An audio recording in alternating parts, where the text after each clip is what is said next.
Information provided by JTWC wind speeds and categorizations may differ from those reported by local meteorological agencies. Eleanor is located 207 kilometers east-northeast of Port Louis, Mauritius, and has moved south-southwestward at 31 kilometers per hour, 17 knots, over the past 6 hours.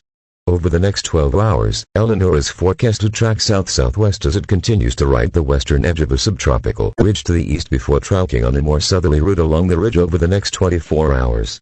In around 2 days, a deep mid-latitude trough moves in from the west, inducing significant wind shear of 45-55 kilometers per hour, 25 to 30 knots, which will shear apart Eleanor, marking the onset of rapid weakening. As the system weakens, the vortex will shallow out, resulting in the lower-level flow becoming the dominant steering mechanism and a track to the west-northwest through the end of the forecast period. The system is anticipated to intensify over the next 12 hours and peak at approximately 120 kilometers per hour, 65 knots, as upper-level poleward outflow into a 120-knot jet max to the south offsets steadily increasing wind shear.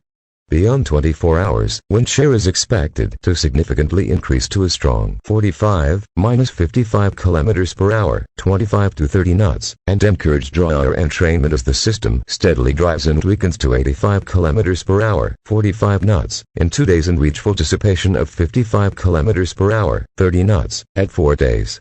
Deterministic model guidance is in good agreement that Eleanor will travel south-southwestward over the next 24 hours, with a cross-track error of only 185 kilometers through the entire forecast period. The track continues to agree between 36 and 48 hours, expecting a west-northwesterly track through the end of the forecast period. JTWC intensity guidance is in good agreement that the system will peak between 110-120 kilometers per hour, 60 to 65 knots, in 12 hours before continuing to dissipation through the end of the forecast period. The only standout member was the JTWC ships GFS member, which remains just above 65 kilometers per hour, 35 knots, over the next 5 days. Maximum significant wave height is 7.6 meters, 25 feet.